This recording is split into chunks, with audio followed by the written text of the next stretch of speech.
The 70th week of Daniel started in 1996. This is the final 120th Jubilee cycle since It's the Christmas final countdown. Da, da, da, da, da. But it's not the end. I don't know the words. Yeah, go ahead. It's not the We end. go into the seventh millennium after 2044. Okay, but what happens in 2044? Does Jesus? The beginning of the seventh millennium begins. So that's so is that the Messiah ruling the earth, or Yeah, will that be Jesus, Yeshua, or King David. King David? Wait a minute, hold on. Shalom and welcome to Hebrew Voices. I'm here today with Joseph Dumond. He's the Bible chronology digger, and we are going to talk about President Donald Trump in Bible prophecy. Shalom, Joe. Shalom, Joe, Nehemiah. How are you?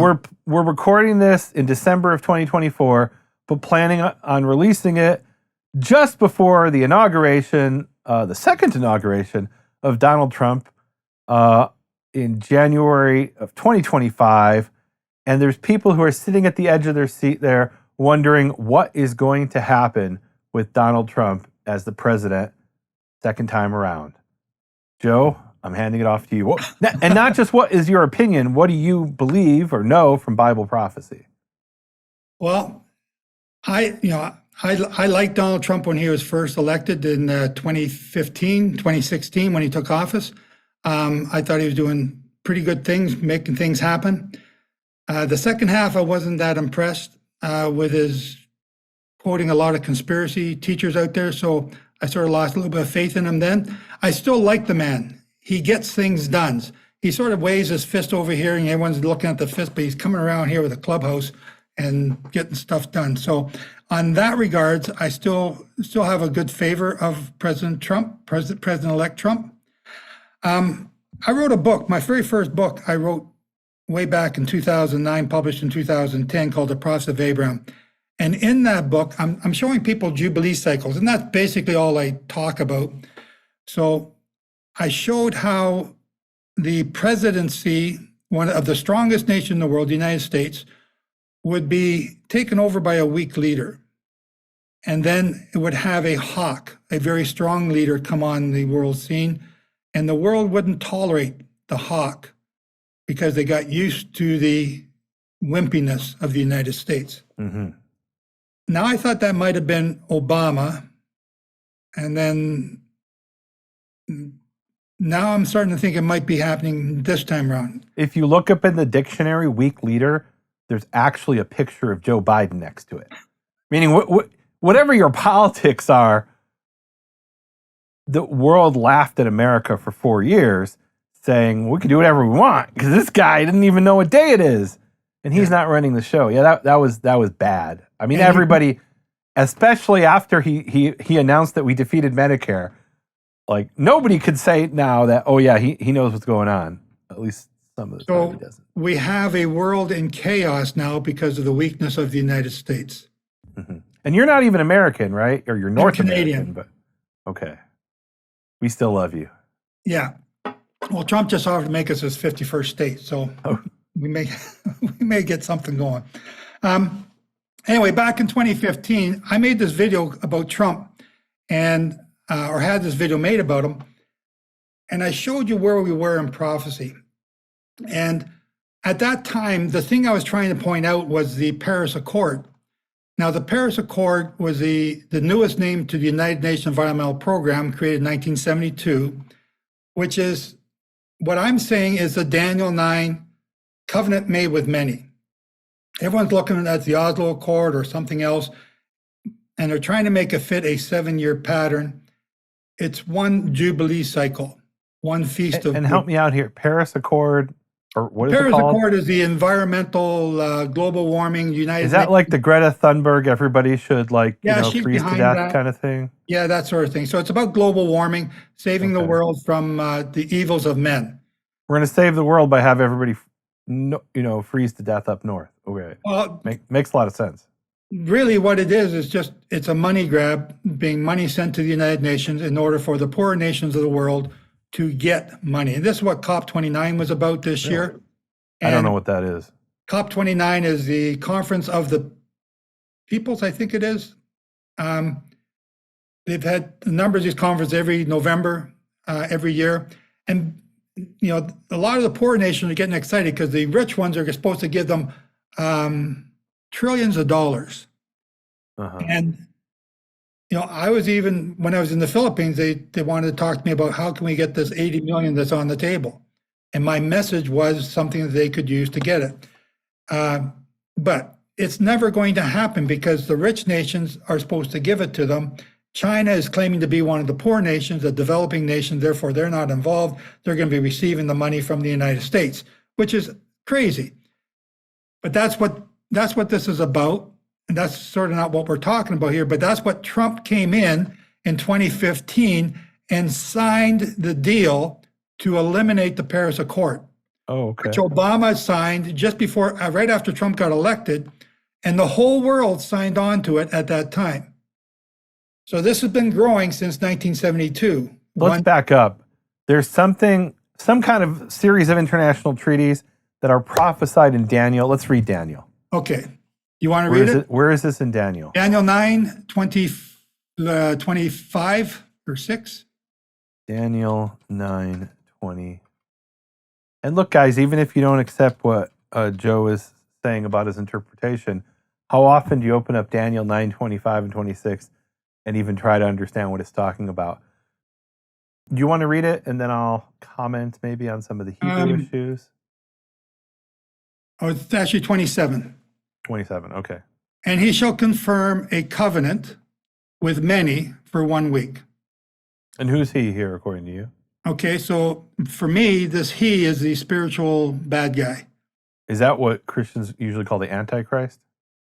Okay, you can call Antichrist, call him Satan, whatever you want to call him. Wait. I didn't make up that term. It's in the New Testament. How do you understand Antichrist in the New Testament? Is that not this? Or is it? Yeah, I could say yes to that, yes. Okay. Okay. I feel this hesitation. I don't want to put words in your mouth. Yeah, well, because, Antichrist gets to be the stigma. He only comes at the end, at the very last 3.5 years, right? So a lot of Christian believers believe it's only the last 3.5 years, the last 7 years. That's what are you talking about? This is Daniel. That's not about that. Daniel's about Jesus. What are we talking about the Antichrist here? So he's confirming a covenant with many for 1 week. So 1 week, the word week there is Shabuah, which is it's better than I do, the feminine of the Shavuot. It's not. It's not. What is it? Feminine. It's masculine. Okay, see, so you have an ending in Hebrew ah, but that's what we call kamatz hey, right? It's a particular ah followed by the letter hey, and the significance of that is it turns into a ta when it's in what's called the construct case, which is a certain thing you have in Semitic languages. This doesn't have the kamatz hey, which is the feminine ending. It actually has what's called the stolen patach, or the furtive patach, it's called in English sometimes, the patach gnuva. And that is this thing where you have a guttural letter at the end of a word. This is maybe more information than anybody wants to hear. But it actually ties into the word Messiah. So you have you have a word that ends, and the name Yeshua. You have a word that ends in a guttural letter, and it's difficult in ancient Hebrew for them to pronounce a word ending in a guttural letter with certain vowels, right? So let's say the word Mashiach. The word Mashiach is really Mashiach, but it's hard to say Mashiach. So they add an ah and make it Mashiach or Mashiach in certain dialects, right? So the ah there is added to make the pronunciation easier, and that's called a furtive patach. So Shavuah is the way we pronounce it in modern Hebrew, but it's really Shavuah, which is hard to say even for most people today. And so that's a furtive patach. It's not feminine, right? Meaning if you look at it in Hebrew, it doesn't look feminine at all, even though when you translate it into English, you might think it is. It's the same ah as the ah in the name Yeshua. Yeshua is really Yeshua, right? It's a little bit hard to say, so they say Yeshua, right? But it's really Yeshua with an ayin at the end. Now, did his mom call him that? That's a different thing. She was from the Galilee, so she probably didn't pronounce the ayin. So she probably pronounced it something like Yeshu, right? Which is where later rabbis get Yeshu and they turn that into an insult. But originally it wasn't an insult. I know it's like you saying a boot and me saying about, right? 1,000 years from now, who will care? But it's now having these impacts on how we pronounce these different words. So no, it's masculine. It is the singular of the word weak. Here's where things get a little bit complicated. But hang right? on, just that Yeah, word, go ahead. where is this word used throughout the Bible? Right. Oh, it's definitely related to the word for, which is what you're getting at, Pentecost. Yeah. Or Shavuot. Right. But Shavuot is, hold on, let me pull this up. So let's look at the word Shavuot. So this is and in English you say Pentecost, which is actually the Greek word Pentecost. It's an interesting thing because Pentecost appears in some Jewish sources as the Greek translation of the word weeks. And Shavuot is simply weeks. So if we look at, hold on. It's interesting where Shavuot does appear. So for example, Exodus 34:22 says, "You shall observe the Feast of Weeks." That's in the JPS. And in the Septuagint, it says hebdomadon, which is weeks. It's just literally the word weeks in Greek. And then in other sources, though, it'll say weeks, hebdomadon, or something like that, which is Pentecosta or some But form every like that. place except for two where the same Yeah. word is used is talking about Shavuot. Right, but Shavuot is not feminine. Shavuot is masculine. Yes. And you're like, wait a minute. Im is the feminine ending. Ot is Im is the masculine ending. Let's back up. Hebrew is a gendered language, as all Semitic languages are, to my knowledge at least. And what that means is that every word in the language is either masculine or feminine. Table has a gender. Chair has a gender, right? Everything, cup has a gender, right? And normally that gender is identifiable because it has the a ending, specifically kamat he ending, which turns the a turns into at when you attach it to another words. Like Torah is the Torah, the law. And if you say the Torah of Moses, it's Torat Moshe. Well, what happened to the a? The a turned into an at in order to insert the word of there, right? Okay, it's a little bit complicated there. But so the point is, Shavua is actually a masculine word with the normal feminine ending. So Shavuot is masculine. Even it's not Shavuim. In one case, it is Shavuim in Daniel, but normally it is Shavuot.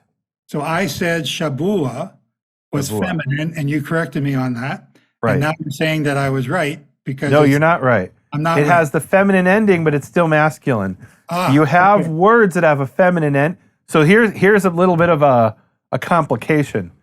What I said is normally you can identify words in Hebrew that end in kamathe, or this a that turns into at, as feminine, but there are words that are feminine that don't have the a ending, and there are words that are masculine that do have the a ending. And so, right, that's where it's complicated, right? So, Okay. and then there are words that don't have the ending that have the ot in plural, and so I'll just give you an example. The word even is stone, and then plural is avanim. Well, im is the masculine ending, right? But both even and avanim are feminine. So if I say a big stone, the word for big is gadol, but if I say feminine big, I have to say gdolah. So it's even gdolah, and it's avanim gdolot. Well, wait a minute. You have im for avanim and then ot for gdolot. What's going on? It's just how Hebrew works. Just live with it. Language has all these exceptions, and the exceptions are extremely common, right? The rule is often, is not always all that common. You have the more common words tend to have exceptions. So for example, the word for woman is isha, but the plural of isha is not ishot, it's nashim. What? The word for women has the im ending? Yes, live with it, right? So Shavua is masculine, and the plural is Shavuot, and that's masculine too. Okay. I know it's complicated. Language is No, complicated. thank you, because I flunked French because I couldn't understand masculine and feminine words. Right. So I don't know French. Does French have gendered? Yes. Like, and I okay. struggled when I was trying to learn Gotcha. Hebrew for the same reason. I could not get it in my brain. So Anyway, the textbook thing, you can identify usually a native speaker in English, no matter how good their accent is in Israel, is they're going to confuse gender. They're going to say avanim gedolim, and they're right. And then there's complicated words. There's words like ruach, which is the word for spirit, which can be both masculine and feminine in biblical Hebrew, right? So you can say ruach gadol and ruach gedolah, and there's no obvious difference as far as the meaning, even though some people claim there is, but there isn't. But then the plural of ruach, spirit, is ruchot. Why is that? So we say in Hebrew kacha, just because. Language has all kinds of, complications in it. okay, so getting back to what we're talking about, Trump. And you thought the woke language was complicated, right? Where they're trying to make you use new That's what do why I you don't call this? understand wokeness. Here we either. have pronouns that are 1,000 years old that are confusing everybody. So President Trump Yes. signed the agreement to get out of the Paris Accord, but he couldn't get out for 4 years later, which Okay. means that the United Nations Environmental Program, the UNEP, lasted for one Shabua, feminine or female or masculine. Masculine, I don't know masculine. what it is. No, it's masculine. One Shabua, one period of 49 weeks. The word Shabua there, Daniel used it everywhere, is talking about the Feast of Weeks, the Feast of Shavuot, except for two places where it actually is a weekly 7-day period. So that's Wait, what- let's back up. So we have Okay. the Hebrew word for week, which means literal 7 days, period, but it also means a period of 7 years in the Bible. That's what you're getting at, right? no, a period of 7 Feast of Weeks, 7 weeks for the Feast of Shavuot. So we're looking at just the word that Daniel's using. And when I go to Strong's, because that's how I learn Hebrew, and I know that you're laughing. I'm smiling. I'm not laughing. When I go there, everywhere that this same word is used is talking about the Feast of Weeks, except for two places. Everywhere that it's used, it's talking about the Feast of Weeks. And yet the interpreters have said that this is talking about a 7-day period in this one, which it's not saying. Okay. Okay, so are you checking me out? Wait a second. Well, I'm definitely checking.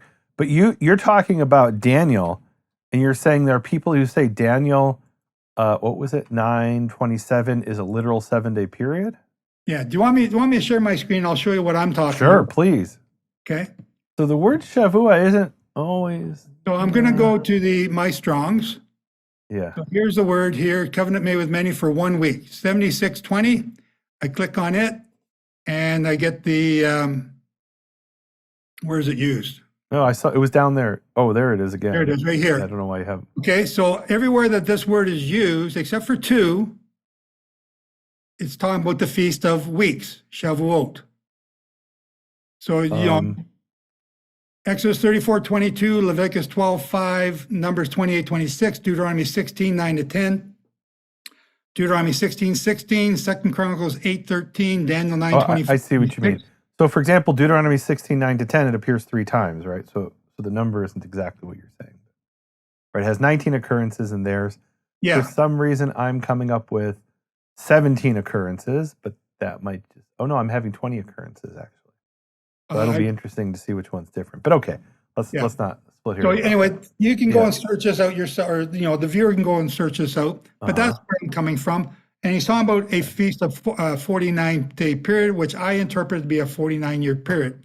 Getting back to Trump, Shavua is a 49-year period in prophecy, in prophecy. Wait a in minute. prophecy, Hold on a second. we're talking Shavu- prophecy. Shavua is not a 7-year period in prophecy. No, Shavua is the feast of Shavuot. It's 49 days. Oh. And 49 days, prophetically, a day for a year is 49 years. So or when one you see the word cycle. Shavua in prophecy, even though it literally means week, you're saying it means 49 years. Yes. Oh. Okay, so, okay, let's go. That's okay. We're going subject's totally changing here all of a sudden. No, we want to talk about Trump. Well, hang on. Now I got to explain this because you went there. Okay, so I'll get out of here. So when it says 1 week in Daniel 9:27, you're saying that means 49 years. So it's, that right? yes, yeah. So Daniel 9:26. No, Daniel 9:25. Therefore, and understand that from the going forth of the command to restore and build Jerusalem to the Messiah the Prince shall be 7 weeks. The word weeks there is Shavua or Shavuot, and 62 Shavuot. So what's that? That's a 49. It's talking about Jubilee cycles. This is a prophecy, you know. So Right. 7 So Jubilee in cycles. 9:25 and 26, remember how we said language has exceptions to the rule? And Yeah. it's the plural of Shavua, even though it's masculine, is Shavuot. But in 9:25 and 9:26, it has Shavuim, just to make your life miserable. And why is that?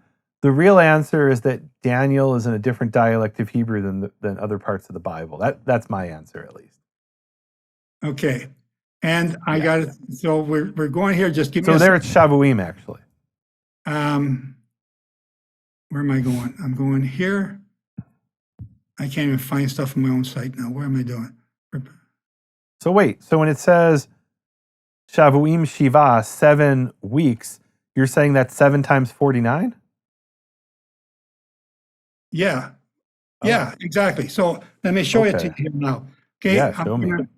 I'm going to show you here on my screen.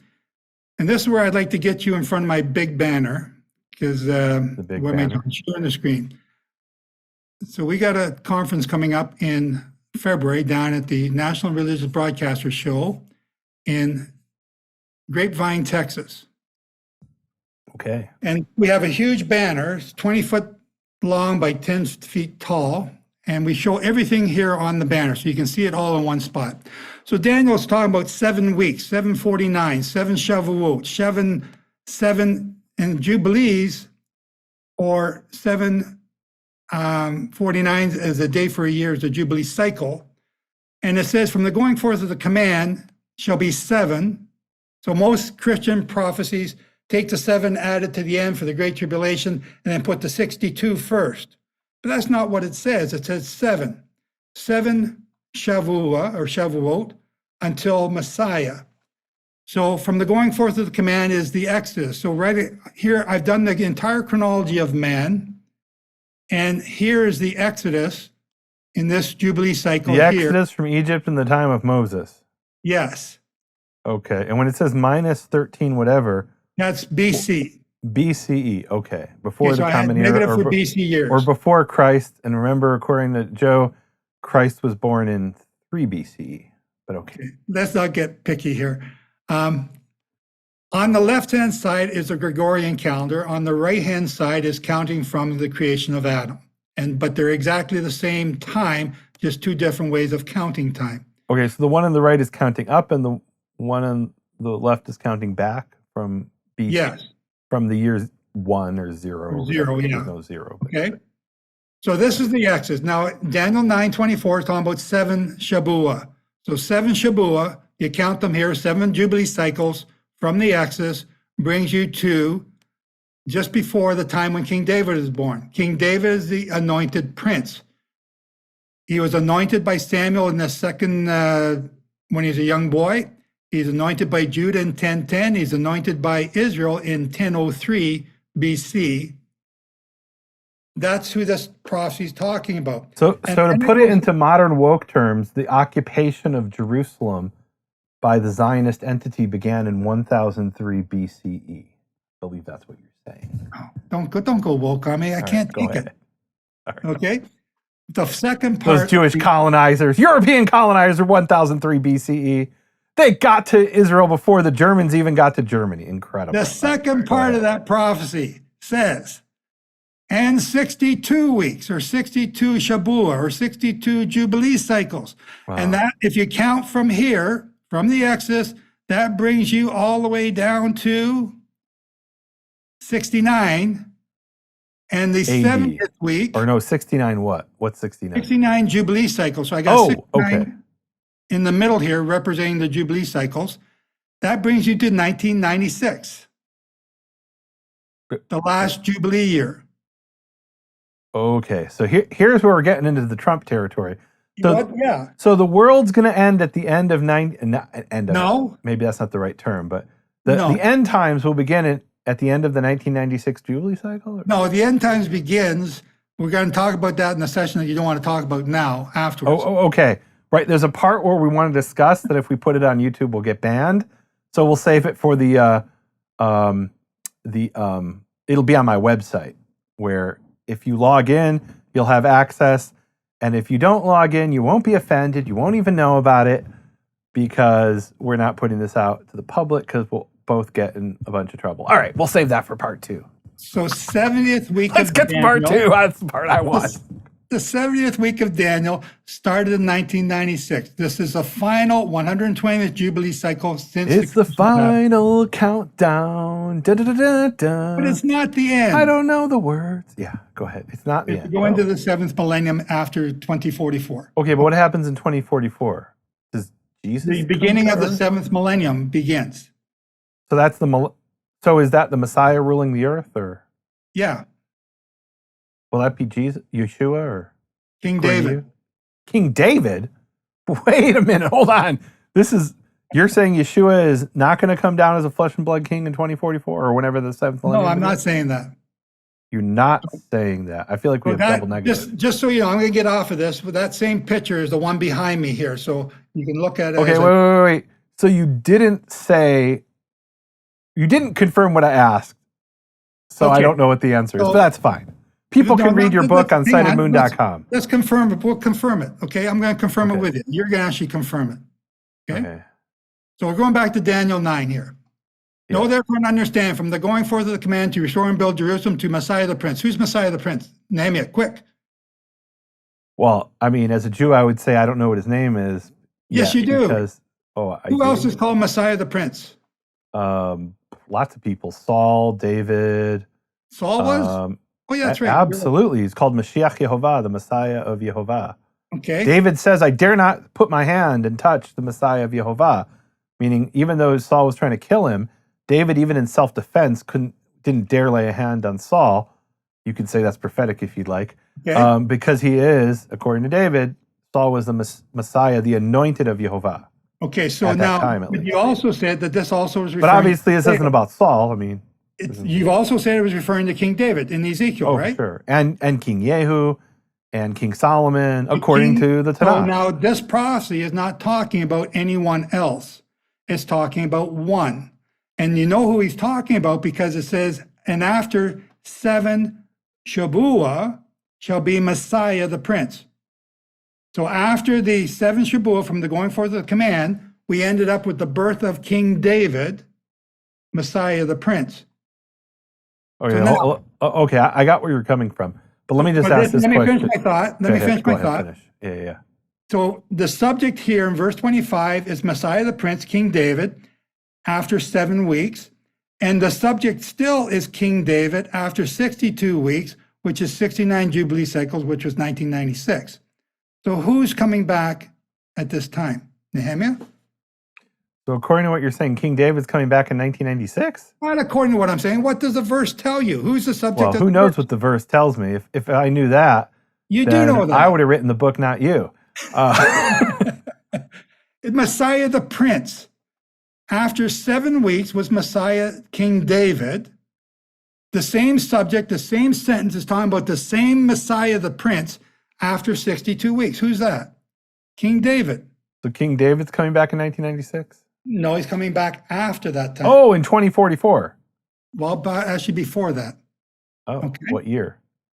You want me to get specific now? Okay. Just give us the year. Well, no, because Point to the thing behind you. Remember, left is right and right is left on these yeah. Zoom So things. I'll do this. Okay.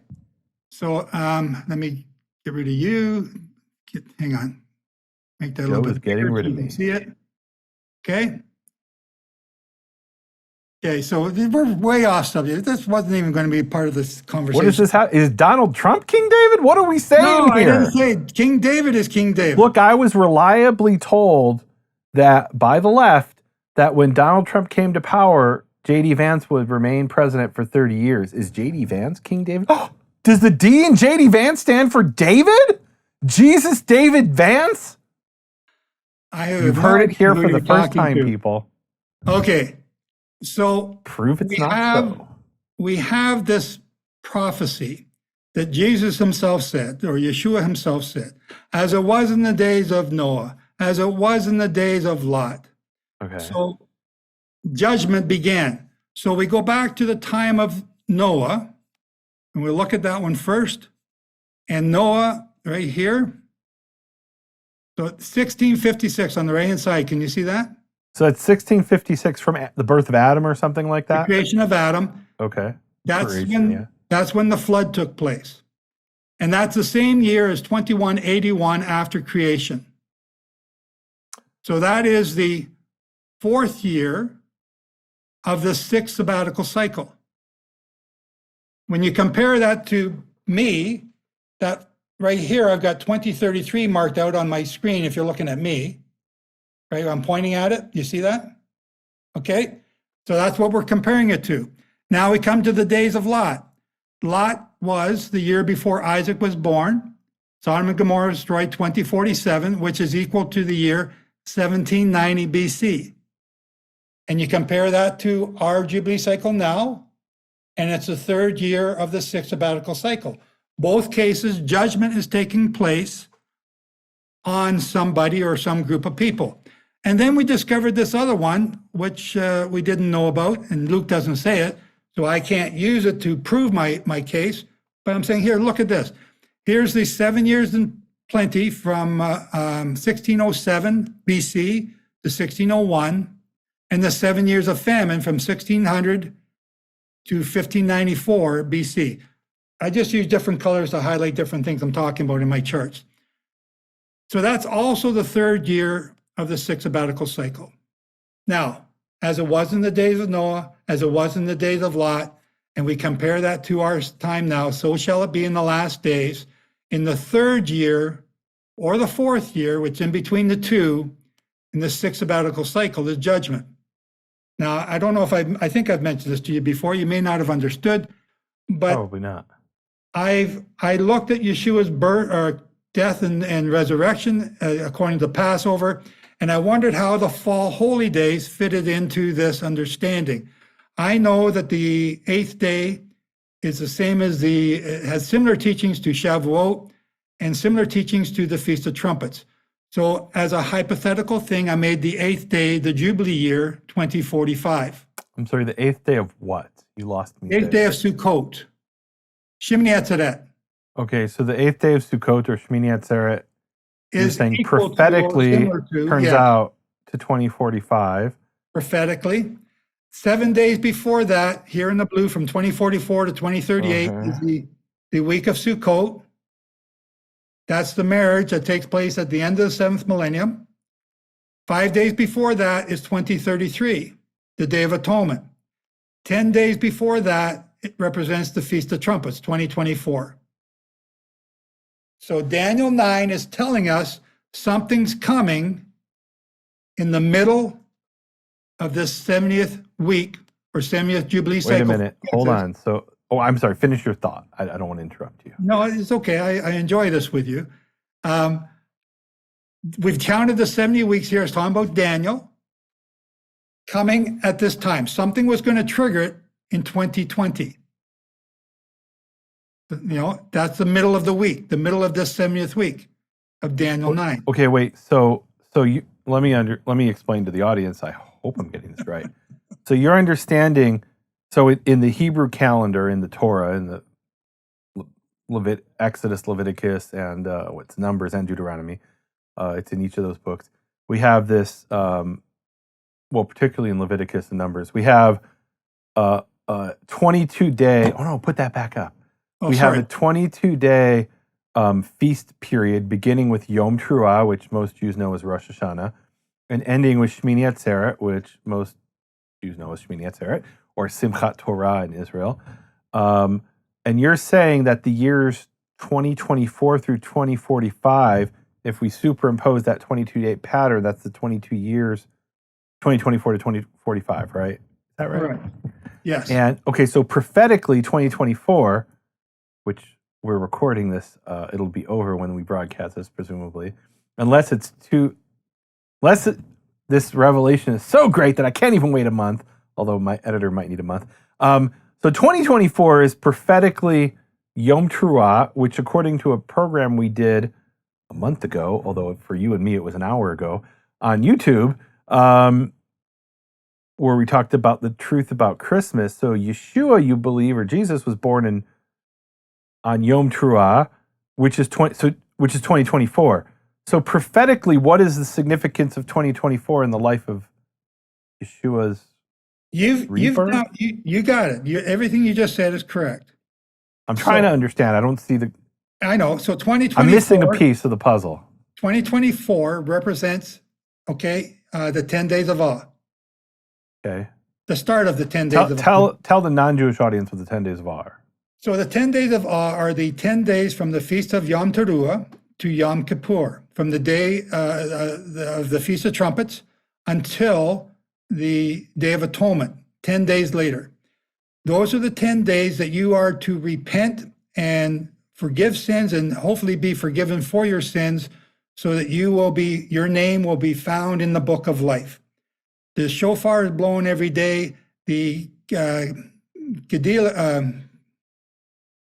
Tekiah Gedola, I'm not even sure if I'm saying it Yeah, right. that's the large blowing of the horn. The final last blowing of the shofar as the sun sets at the end of the Day of Atonement, your last chance. That's to be called Ne'ilah. Yeah, okay. The locking of the doors of repentance or something like that. What do you call it? Well, Ne'ilah means the locking. And what it refers to is there's the doors of repentance, and the doors are locked and shut as the sun sets at the end of Yom Kippur. And so if you're going to get in your repentance, many people actually start on the 1st of Elul, which is 40 days earlier. You'll show us where that is on the chart. But then the full-blown repentance traditionally will be beginning on Rosh Hashanah or Yom Teruah in the Torah, and then ending with Yom Kippur, right? And then traditionally, the end of Yom Kippur, there's the Ne'ilah prayer where they blow the shofar, the long blow, and that is okay. That's it. Now the doors of repentance are closed. Right. Exactly. Okay. And that's the 10 days of awe. So 2033 is Judgment Day. That's the takeaway here. That's the fine. So on the Day of Atonement, the goat, the Azazel goat, the one that all the sins are put on, this is the one that brought sin into the world, Satan, is taken and thrown into the pit. So now this ceremony is, if my understanding is correct, and I've had a lot of different things proving me that I am correct, is 2033, when Satan will be locked up. Now that's told you in Revelation 19, I think it is, where it says that the strong angel will come down and grab Satan and throw him into the pit for the millennium, for the 1,000 years. So Satan's going to be defeated in 2033? Yes. Oh. So That seems like a good thing, right? That's a great thing. Okay. Except, there's a part that happens before that. The Uh-oh. Great Tribulation that goes for the 3.5 years before that. When does that start? Well, it starts at Passover in 2030, and here on this drawing, 2030 represents Shabbat Shuvah, Which is the Sabbath of repentance. the Sabbath of return. Okay. Well, return repentance is the same word in Yes. Hebrew. Do you want, so tell the people what that means, though. Why don't you tell us? Because there's obviously some allegorical meaning here that I'm. Well, it's a Shabbat Failing of to see. return. And Yeah. you are to return to what? Return to who? Return to To Torah. God? Return to God, Jehovah. Okay. Right? So Right.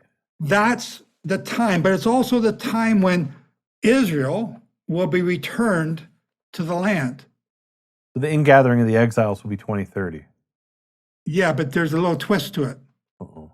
because, you also get there and you also have to flee at the same time, and you're going to flee into Moab. So this is the beginning of the tribulation. And is That's Moab here literally Jordan, or is there some I allegorical? believe meaning it's of Moab? literally Jordan. Okay.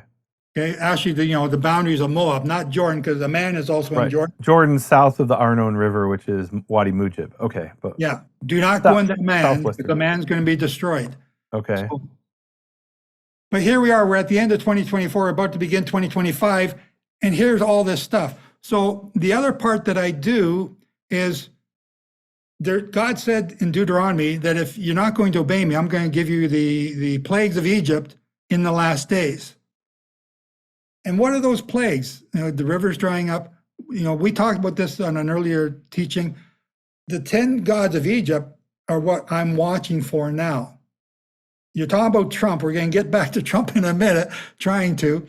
But right. So Trump is going to be 2025 through 2029, right? The election will be in 28, 5, 6, unless 7, JD Vance takes over as the world dictator. So what's in that dark red stuff in 2027? Or what's the red stuff in 25 and 26? What? So those are blood moons. So this is taken from one of Blood the moon. Yeah, we have blood moons on the high holy days. Okay.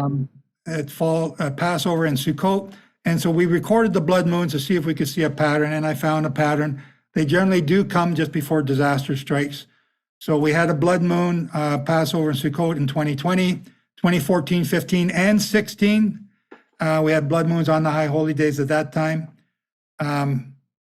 Again, they warn you of there's a Jewish teaching that they warn you of bad times about to come. So, well, I'll leave the blood moons for a different discussion. Okay, yeah. So the young people say TLDR, too long, didn't read. TLDR is bad stuff's going to happen in 2025 through 2029. Is that right? That's actually starting in 2024. You've just witnessed a whole year. Where were you and I 1 year ago in October? We were in Alon, which is a small town in the Judean desert, and you were telling me how horrible things were going to happen, like we've never seen before. I'm paraphrasing, and I'm thinking like, ha ha ha, yeah, the world never changes. 1 week later? 1 week later, we had the most disastrous day in the history of the Jewish people. Really, maybe you could say Western civilization since World War II, which was October 7th. And how did I know that, Nehemiah? In fact, why? I was trying to tell you why I was there. I wrote a letter to the Prime Minister warning him on September 10th. I warned him, I know he probably didn't even see it, warning him about a surprise attack. Mm-hmm. I wrote to the chief rabbis at that time, warning them about a surprise attack. I went to Yehuda Glick and spoke to him face to face, warning him about this surprise attack. I didn't know who to talk to. There was this guy in southern Israel who had all this, not that sophisticated though, but he had a bunch of radio equipment that was picking up all kinds of broadcasts from Gaza. And he went to the Israeli intelligence services and said, they are preparing an invasion. And you know what they did? They confiscated his equipment. Yeah. They said, we don't want to hear this. This isn't our agenda. We're trying to give them, job licenses, and they're going to send in a bunch of workers from Gaza. And you're just trying to, you're just going to ruffle everybody's feathers. So you know what they said? They said, stop listening. And they actually put a court order to make him stop listening and took away his equipment. And when October 7th happened, they literally went to him and said, we need you to start listening again because we don't even know where our own guys are because there's, the fog of war. Yeah. So, and he's like, you took my equipment. What do you want me to do? In that fog of war, you and I were sitting there spinning what's going on, what's happening. And I didn't know what was happening. I knew that this was connected, but I was caught up in being in the middle of that bombardment. Yeah. And we're just trying to figure out how do we get out of here. So it took me a little while, but this is what I understood. And when I came to meet you, we're going to do an interview and you pull out your phone. Hey, let's talk. Okay. But that's what I wanted to tell you. Okay. Okay. So you were right about October 7th. Maybe you didn't know the exact date. Did you know the exact date or? No. Okay. You knew something bad was going to happen. I knew it was about to happen. Yeah. The guy with the radios who got the court order also knew. He didn't know when either. And he knew from listening to radio broadcasts in Arabic, and you knew from reading the Bible and studying Daniel history. 9. I knew from Daniel 9. Okay. I also knew, Daniel 9, but also Daniel 12. Daniel 12 talks So about... I thought you were a complete lunatic and crazy in 2023, but now you're like E.F. Hutton. What do you got to say here? Shh. Just between you and me, we won't share this with anybody else. Yeah, right. So we're talking about Trump. What's the next 4 years with Trump going to be like? Yeah, that's what we want to know. Yeah, so we told you about Trump and how he stopped the United Nations Environmental Program by signing out of it. He signed out of it. He could not get out for 4 years. Do you want me to get out of this? You want me to leave that up? Oh no, you can get out of it so we can see you. Okay. Anyway, it's behind you. Okay. So he signed out of it. And when he signed out of it, it just so happened he could not get out for 4 years, which brought it to 2020. That was the end of the 49-year period in 2020 for this accord. Now, Biden signed back onto it as soon as he got in office, whenever that January 2021. Yeah. So, but Trump ended it. Now, the middle of that Jubilee, I'm going to sit off to the side here so you can see that. The middle of that Jubilee cycle is 2020. Okay. Now, Daniel talks about 2020. Something was going to happen in 2020. We knew something was going to happen. I expected it to happen at Shavuot. That was just my own personal thing. But it happened in I believe it was the first day of the year for the Hebrew calendar. Netanyahu, we were all going into lockdown at that time. Everywhere around the world went into lockdown. And all the people are yelling, screaming, no vax, no mask, no, they're going stupid with all this stuff. So for people listening years from now, well, probably not after 2045 if Joe's right. He's talking about the pandemic, the COVID-19 pandemic. And I hope in the future they don't say Nehemiah was talking about the first pandemic. You know, I hope that is not the case, but it likely is going to be the case. It is. So yes, the first pandemic, right? So I'm the guy. I'm the guy who calls that it is World the War case. I in 1917, right? The first pandemic. Okay, go ahead. First pandemic, and Yeah. that was 2020. It started around November the year before, and then blew up in the United States in 2020. We all went into lockdown. Everywhere around the world was going into lockdown. All these conspiracy things are going crazy. Forget them. Look at the facts. 6 million people died around the world. I don't know how many, I forget, 600,000 Americans died? I forgot I the don't number. know. I don't know. But that happened in 2020. I was told that it was all Trump's fault, right? Because apparently he controls biology. Yeah. Again, conspiracy stuff. So stop listening to that stuff. Look at the facts. Look at your Bible. Just let's stick with what Jehovah is telling us. He warned us in Daniel 9, 2020. Yeah. Now something happened. On March 25th, Netanyahu locked down Israel just before Passover. What does that mean? I didn't know. I don't know. Yeah, every synagogue, every place of worship in Israel was locked down. Every synagogue, church, temple, mosque around the world was in lockdown. But the Bible's talking about from the time that the daily, what's the daily? The daily is the prayers of your lips, Hosea 14:2. The bullocks of your lips were stopped on March 25th, 2020. So it's not the daily sacrifice. You're saying it's the daily prayers in place of the daily sacrifice. Yes. Okay. So that took place then. And then it says in Daniel 12, 1,290 days from the time that the daily is taken away. So from March 25th, 2020, 1,290 days later brings you to 2023, October 6th. Not October 7th, October 6th. And that's important to make that distinction. Yeah. Yeshua said, I didn't get that. Oh, be Could quiet. you try again? sorry, Siri's listening. okay, want to talk about that? Because, oh no, Yeshua I'm not said, sure I understand. stop. The lizard people are listening. Yeshua said that when you see the abomination of Daniel, spoken of by Daniel, flee. Flee to the mountains of Judea. Right. So at the Nova Festival,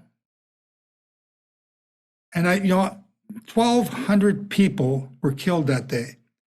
And you and I were in Jerusalem, but it's affected me really big time. Those bombs And at going the off- time, you thought the abomination of desolation was some kind of church or something. And I thought, I had found a new construction of the shrine for the Blessed Virgin Mary on Golgotha. And I thought that was it. And I was racing and watching every day to see if they were going to do a big parade to put the statue up there.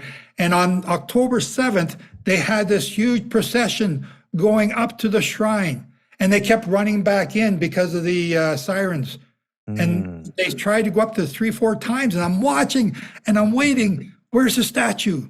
And I'm about to run up there thinking how stupid I am, because it says you're supposed to flee, and I got no place to flee because this is a one road entry here. Mm-hmm. And the rockets are going off, and I'm trying to figure out what's going on. But 1,200 people were being killed at that moment. And, it still bugs me. But I got mad at Jehovah that day. I'm saying you the and kids anybody value. who cares about Pardon me? God's people. Pardon me? I said it bugs you, but it's not just you. I mean, anybody who cares about God's people is bugged by the murder of 1,200 Yeah. people. But Plus, what I'm about probably. to say, Nehemiah, is Yeah. still upsetting, because Uh-huh. I know how much it's going to upset people to hear it. But at that Nova festival, Yeah. if you look at the videos, at the beginning of the videos, when they're all dancing around, it pans around, it shows you a giant inflated Buddha on top of the DJ tent. Uh-huh. This is a huge thing, 20 feet tall, and they're all dancing in front of it. What is a Buddha statue? It's an idol. When Israel worshiped the golden calf, 3,000 people were killed that day or that week. 3,000. I've been to Mount Sinai. I've seen those graves. It's You stunning. mean Saudi Arabia, right? In Saudi Arabia, yes. Okay. Right? It's stunning. I've seen the golden calf altar. And to see this event take place at the Nova Festival is heart-wrenching. How much that affected the entire nation back at Israel's day, you can see it now today. But they were dancing. They weren't keeping Shemini Atzeret. They weren't worshiping Jehovah.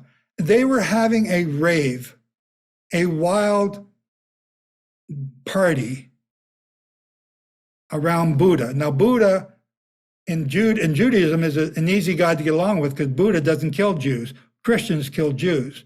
Well, So- and some Buddhists at least say Buddha isn't really a god. He's just some guy with some philosophy ideas, right? Yeah. Other Buddhists obviously do at least practice, I guess Catholics would say adoration or something like that. I don't know. But let me say this about, because what you said is really controversial, because you're saying, well, the reason I won't even say what you're saying. You said Well, what you said. let me finish what I'm saying. Okay, then. finish what you're saying. Yeah. Because 1290 was October 6th, and the Buddha statue was set up that Friday. By the way, it was like they were on the third day of the festival, and we now know that the security forces were talking about whether they should, because they knew there was going to be an attack. They didn't know it would be, thousands of terrorists. They thought it would be, and I'm talking about like at 3, the attack started around 6:30. Yeah. At 2 or 3 in the morning, the security agencies are discussing it, and they know some attack is coming, but they think it's going to be like, a dozen guys or something. They don't know the scale of it, so we're told at this point. Yeah. And so they were saying maybe we should stop this festival that's been going on for 2 or 3 days. That was discussed. And the question is why they didn't stop the festival. It's not entirely, as of this recording, from what I've heard publicly, it's not clear why they let the festival go on, meaning that it was a concern enough that they had, and this is what's been said publicly at this point, they had mobilized the what you might call the national SWAT team, right? So we have a thing called the Sayeret Matkal, which is something like, it's actually, I don't know, it's like the Delta Force or something like that, right, in Israel. And it was the SWAT team, of the Shabak, which is like the CIA SWAT force, right, in the equivalent in Israel, or the FBI SWAT force, because they were expecting maybe a dozen or 2 guys, and they're like, okay, we've got the most elite soldiers in Israel, or they're not actually soldiers, they're law enforcement. The most elite law enforcement in Israel can surely handle them. And they had the highest death rate in the history of Israel on October 7th, because they were on the front line. But they apparently didn't know it was going to be thousands of people. That's what we're being told now. But they knew it was going to be something. and then it was going to infiltrate at least one of the towns there. And they figured, the SWAT team can handle that. But Yeah. So there's another part of Daniel that nobody's speaking about, but I've written about it in our book, The Abominations That Makes Desolate. on citedmoon.com, guys, you can go to his website, citedmoon.com, and he's got these books. Yeah. Is that right? Did I get that right? Yeah. All right. Or on Amazon. It says the other part of Daniel, after the 1290 days, blessed are those who get to the 1335 day mark. And at the 1335 day mark from March 25th brings you to November 21st. November 21st is when the Israel and Hamas made the agreement to release the hostages. And then they began to release them 3 or 4 days later. And that's the only time, I think they got 80 hostages out, but that's the only time they were able to get hostages out other than rescuing them themselves. So this is connected to that. There's another process in Daniel 8. From the time that before you get to that, I want to say a follow-up, sort of like another perspective on the Nova Festival, which was this music festival where you say they had a Buddha statue. I don't know about that. I can tell you there was this ceremony on October 7th, 2024, where a bunch of rabbis got together and held a prayer. And there was a very moving speech by one of the rabbis there. He said, look, there were thousands of Jews here who were dancing and celebrating on the Feast of Sukkot, and, on October 7th, that is, of 2023.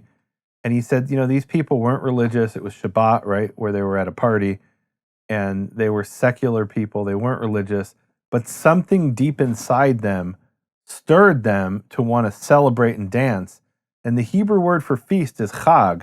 And chag literally is from the word chug, which means a circle of people dancing. Right? That's the literal meaning of festival. It's a circle of dancers. Yeah. And probably where it originally comes from is they were stomping on the grapes. And if you're stomping on grapes, you're going to fall back and break your neck unless you all hold each other's shoulders. All right. And if you have at least 3 people, you can get stability while you're stomping on the grapes. That's the literal meaning of chug, of chag, of the circle of dancing. That's what the circle is. It's functional in the original context. So they're saying even though these Jews weren't doing this as a religious act, serving God, deep inside them, something stirred them to come and serve God and dance. Now I understand you have a different perspective. I'm just saying it was a moving speech by that rabbi. I don't know if it was accurate. I'm not trying to judge anybody here. I'm not trying to judge anybody at all. I'm trying to understand world events and trying to see what's going on. So just for your sake, I want to show you this here. Yeah. Can you see that? Yeah, I see it. Okay. So that's right after the rockets had started. Anyway, I don't relish sharing this part because it's sad. They just released a report, and look, this is in December 2024. A month from now, they might have new information, and we might find out this is not correct. But what we've been told now is that in the investigations, they're claiming that, or they're saying that the attack started, I want to say it was 6:29 in the morning or something like that, Israel time, the first rocket attacks. They're now saying that the terrorists did not reach the Nova Festival compound until 9:10, and that there were 27 police officers, not soldiers, police, who were holding off the terrorists on the road leading into the festival compounds, and they fought to the last man and died to keep the terrorists out. And as a result, the terrorists didn't make it there until 9:10. Now, I don't know if there was anywhere to flee because the road was literally a battle zone. So I went there. That's what we're being told now, that 27 police officers fought to the last man to keep the terrorists out of the Nova compound. I went there in February last year, and I went to the actual site to see this, and it was it's a road in and out, and they had both ends blocked with terrorists, and the only place you could run is either towards Gaza, where you can see the fence, or into the fields on the other side of the road. It was a death trap. It's if you get to go to Israel, you should take a time and go down there and see it. It's Well, so moving. probably not when there's rockets flying, but when there's peace, yes, perhaps one should go there. Yeah. Well, there were rockets still flying when I went in February. So Yeah. I would, February I would 2024, go. you went, you're saying. Let's get back to Trump Yeah, because Donald Trump, president, in the That's what red this- zone there, the light red, 2025, bad stuff's going to happen according to your reading of Bible prophecy. so we've What's going to taken happen? We've taken the gods of Egypt and we've applied them, and I'm not sure how they apply, but to each one of these years, one God for each year, right? Okay. And there's 10 gods of Egypt that Jehovah destroyed in the Exodus. And he's And doing when you the same say we, thing. what do you actually mean? I'm not. When I say what? When you say we have applied them, what are you referring to? That's Who's just we? a general, that's like the Queen's Oh, way, okay. That's the royal we for a Canadian. royal Okay, we. fair enough. Yeah, I've applied them to this. Okay. Some of the people in my group, we've discussed how they should go. Oh, okay. We don't know really, but let's just apply them 1 year per God. Let's see what happens. Okay. So the first God is Happy or Api, the God of the Nile. Rivers going, So 2025, you've heard it, guys, here. 2024, 2024. 24. 2024 is the year of blood. No, it's flood or drought. It's to show that this okay. God has no control over Is 2025 the year of frogs? I'm not trying to be funny here. no, 2025 is the second God is Heket. The Egyptian, the Greek god called Heket, the Egyptian god called Heket, which is the god of frogs. Right. And that's the god of fertility and medicine. Oh, Yeah. So what does that mean? Donald Trump just appointed RFK to head Yeah. all the medical stuff over the Okay. United States, which, okay, JFK has some good points about him. And then RFK Jr. Yeah. RFK, sorry. Yeah, But he also Canadian. has some strange beliefs out there too. And so the FBI is going to be dismantled. I don't know, some medical department is going to be dismantled on day one of the Trump term. And they're going to dismantle all these offices to look for the deep state that they believe is in there trying to get them. We've had a horrendous time with the manipulation of the Department of Justice by Biden going after Trump. And now Trump's going to do the same thing going after, well, they did it after Joe Biden's son, who just got immune. It's another hypocrisy. But there is stuff happening with the Trump administration that is scaring me, and the people that he's put in charge of certain departments, that and I really don't care. I'm Canadian. The United States sneezes, we catch pneumonia. But I'm not looking at it politically. I don't care politics. So prophetically, what's Prophetically. the application here? That's what we're looking for in this Yeah. program. And I see the god Heket, the god of medicine, the god of diseases, being ridiculed by Jehovah, and plagues coming everywhere. Monkey disease just entered the United States this year. There's a new disease in Africa that's spreading, and it's 50% mortality rate, some worm in the eye. If we've stopped vaccinating people, a lot of these diseases are coming back. And we got this thing about anti-vaxxing, so that you can't even have that conversation with people today without them going ballistic. All these people dying because of the vax, and all these, really, where are your stats? Well, there's a few people that died because of the vax, not hundreds of millions. So the anti-vaxxers are out there. Well, my mother-in-law told me in 2020 I would be dead in 2 years from the vaccine. I have a lot of brethren that said the same As far thing. as I can tell, I'm not dead. Maybe I'm To talking the best to you of my folks. knowledge. Thank you, Jehovah. I've got a different view on vaccines. I believe that they Okay. are good for a purpose, but I also believe some people do die from them. So you got to be careful. Mhm. We don't have smallpox anymore. We don't have measles. Now measles are coming back because people aren't being vaccinated. Again, I don't care what you believe about vaccines. You can get them or not get them. That's your choice. What I'm looking at is the second god, Heket.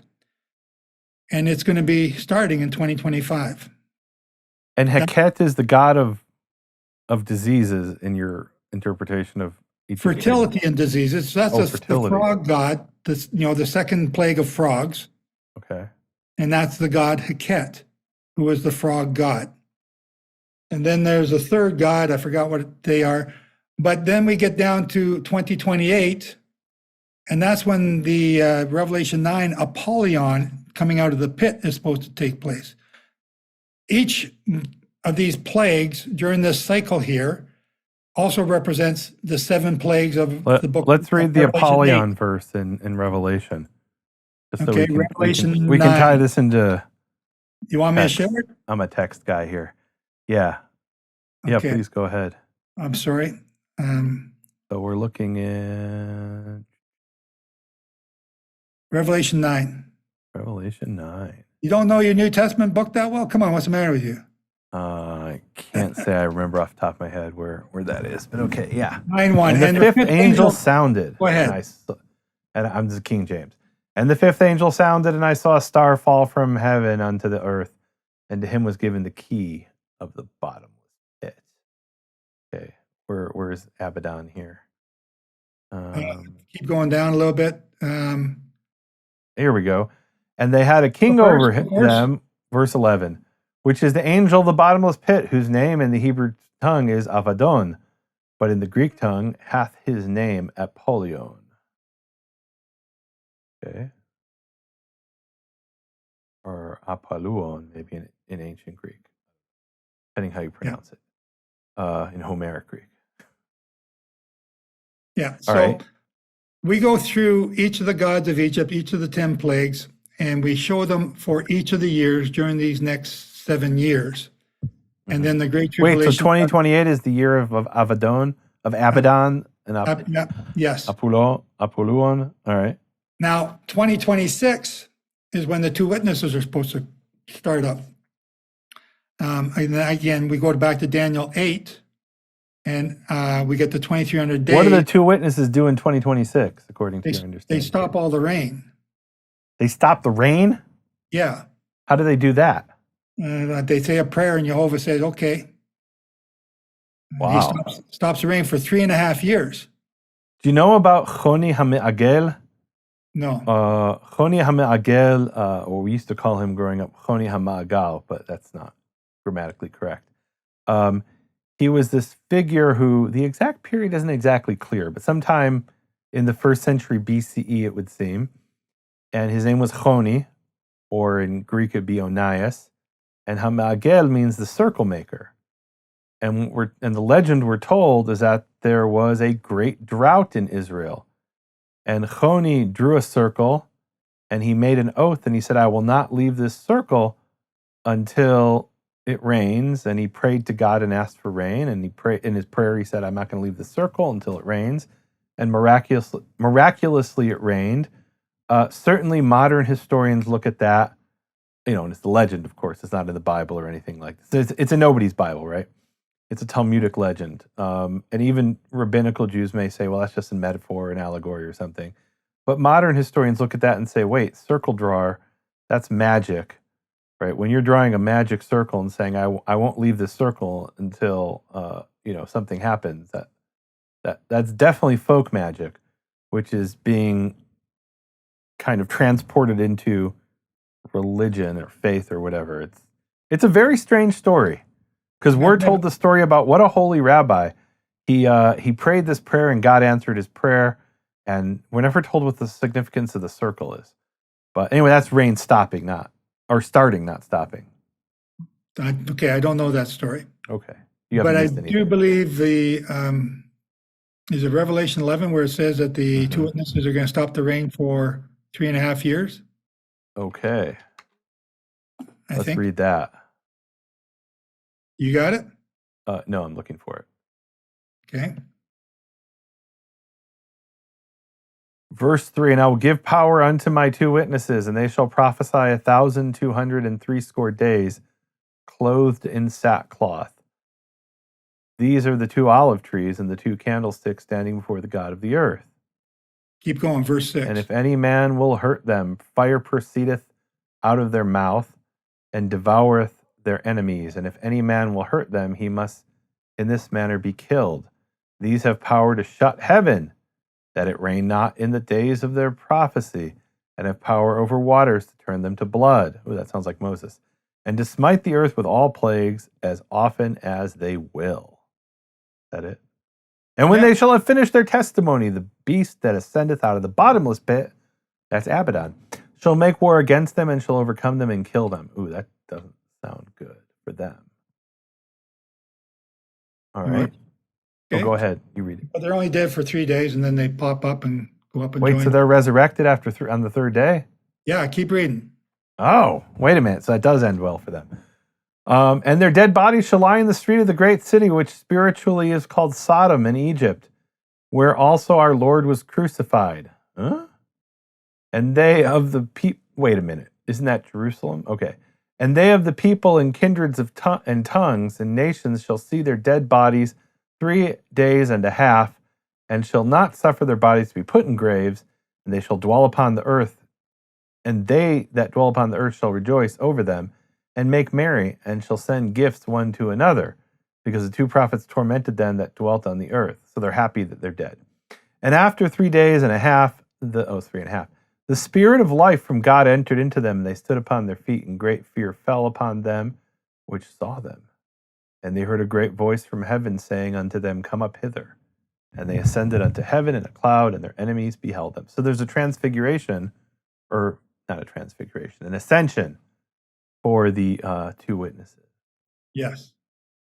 You can read on. Go ahead. No, that's it. And there's All a right. great earthquake that happens at that time. Okay, but they're in Okay. heaven. The 2. So the 2 witnesses are dead, but they're resurrected and they've ascended alive to heaven, like Elijah, I guess. Yes. And Okay. what I'm showing people is that that's 2030 So in 2030 is when they die. Passover. Okay. All right. So that's like, how many years away is that? 6 years. 6 years from now. Well, yeah, If less again, than 6.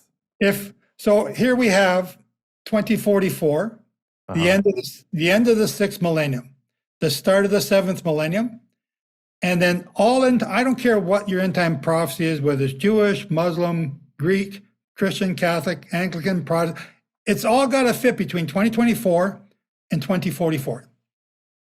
That's all So the time. that seems like the TLDR. It's all going to go down by 2044. And a Okay? bunch of bad stuff there in red, guys. You saw it here. So Trump's reign is going to be there's going to be a lot of problems under Trump, you're saying. Well, he's got to, it's not that Trump is causing the problems. No, I can Jehovah imagine. is sending these problems because people aren't obeying him. It's not Trump. It's not Putin, not Netanyahu. It's Jehovah. Jehovah's sending these things because people will not obey. But Is there any way to avoid this? Yeah, What's that? obey God. Okay. You heard it here, guys. Obey God. Obedience is it will eventually happen if the prophets are true, or if the books that you're looking to prophetically are true. Am I right? Yeah. Yeshua also said, unless those days were cut short, no flesh would be saved alive. That's why we're looking at 2033. That's the cutting short of these 12 years here, right? So wait, something momentous good might happen in 2033, you're saying? Satan's going to be locked away. Okay. Oh, yeah, And- Satan will be thrown, or Apollyon will be thrown into the pit. Yeah. Abaddon. and All right. King David will be We'll come here. back. It says in, I think it's Micah, it says that Jehovah will lead King David and King David will lead Israel back to Jerusalem. I believe that's Micah. And for our Christian listeners, what will Jesus do in all this? Ah, okay. So now you want to go on it? That's a prickly porcupine. Or do we have to have people read your book? I think we should leave it there as Well, a do you teaser. want to get to Trump first? We still haven't finished. Oh, we Trump. haven't done. I thought we did Trump. Oh, did we? Okay, then that's good. I don't enough. know. Maybe we didn't. I want to get to part 2 where we talk about the forbidden subject we're not allowed to talk about on YouTube. And Okay. we've been going, people don't realize this because it's broken up into several parts. We've been going now for about over 3 hours. So, but let's do this. Take 2 minutes to wrap up the Trump topic, and then we'll both take a break, and then we'll come back and we'll talk about the prophecy of the forbidden subject. Basically, okay, so this basically is the Trump problems Trump's term is going to be dealing with the plagues of Egypt being sent upon the world. And Trump's the denier of global warming. It's not global warming, it's Jehovah. Jehovah is the one heating the world. Last year was the hottest year on record. 2024 is going to be the hottest year ever again. It's not global warming, that's Jehovah. These are the curses coming from him. So Leviticus 26, starting verse 14, describes them. That's what it is. That's what Trump has to deal with. It's going to be a very bumpy ride. And so you're saying, so I just want to summarize. You're saying that global warming is real, but it's not what's called anthropogenic, meaning caused by human. It's, I don't know what the word would be, theogenic? God is causing it? Is that what you're saying? Leviticus 26 gives you curses, and I've listed each of those curses out for each jubilee or sabbatical cycle. And the fourth one and the fifth one includes plagues, drought, and famine. And we are expecting a major famine to take place during this time in which millions and billions of people will die. Wow. So it's, again, That's I'm not bad. looking at any particular government. I'm looking at prophecy, and I'm looking at how much time we have left. How does this all fit? So who takes over in 2029? Is it J.D. Vance or Michelle Obama? Maybe Kamala get reelected. I don't know. Nobody thinks that. Yeah. But who knows? You know, we're watching this this series called History, and you know, there's this thing in fiction called suspension of disbelief, and my suspension of disbelief stopped around 2020, and it's just happening anyway. So I know we need new writers. That's what I'm saying here. Like what's going on now is beyond. If somebody were trying to sell this all as a television series, nobody would believe it, but it's happening. It's happening. You know, Yeah. Climate change is getting worse. It's not climate change, it's Jehovah. The curses are getting worse. The disasters are getting worse. Hurricane Helen went up to, was it North Carolina? And North Carolina, of all places, gets wiped out from In the mountains, storm, not just on the coast. a storm from the Gulf Coast, not the Atlantic, Yeah. the Gulf Coast. Now, I just drove to those mountains the year before on those same roads, and they're gone. They're being built again. That's just a rain. It So is wasn't- this like some heavenly force saying, "How dare you"? Yeah, it's more than how dare you. It's, you don't want to obey me? Okay, here's the God of the Nile. Obey him. He can't control the weather, the floods, or the drought. Whichever one you want, I'll give it to you. I'll just give it to you full bore.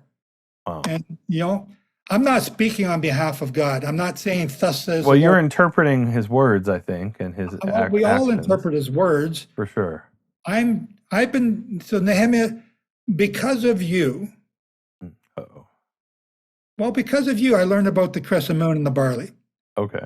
And because of that drama and making that decision for whether I'm going to keep that first Passover according to what you said, 30 days ahead of the Hillel calendar, I couldn't believe it. Because I obeyed, Jehovah showed me the Jubilee cycles, and he showed me how to prove them.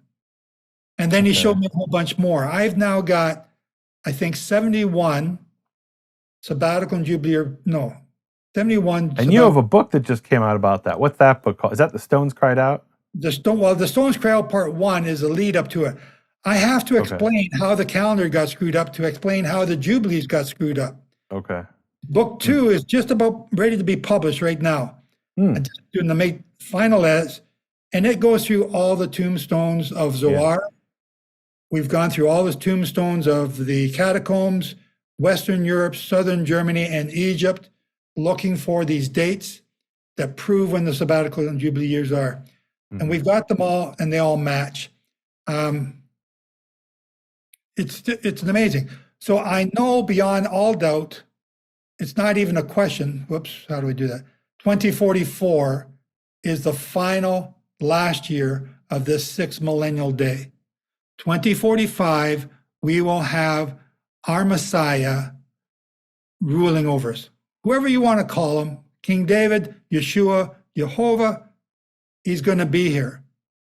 And Wow. That's the message that I'm going to bring to the NRB. That's the message why I'm going there. We're going to show them all this stuff. Hopefully we can explain it in about 15 minutes or 10 or less instead of 3 hours. 3.5 hours, yeah. Well, I appreciate this. We're going to continue. Guys, this has been amazing. Fascinating conversation. There's a part that I've been waiting 3.5 hours to talk about that I can't talk about on YouTube. Literally, like we'll be banned. Oh, go ahead, you. One final thing you want to say. We've got what we're about to talk about. I do have it on a secret video. I've also got it on a secret book that I don't broadcast because it's so controversial. Well, you have to watch it to understand. I mean, it could cost you your life, and that's not an exaggeration. Yeah. Yeah. So we're going to talk about dangerous stuff, guys. The Word of God in the Bible and history. Boy, who knew history was such a dangerous topic? All right. Guys, meet us back on nehemiaswall.com for the Bible prophecy of the forbidden subject. Everybody. You have been listening to Hebrew Voices with Nehemiah Gordon. Thank you for supporting Nehemiah's McCore Hebrew Foundation. Learn more at nehemiaswall.com.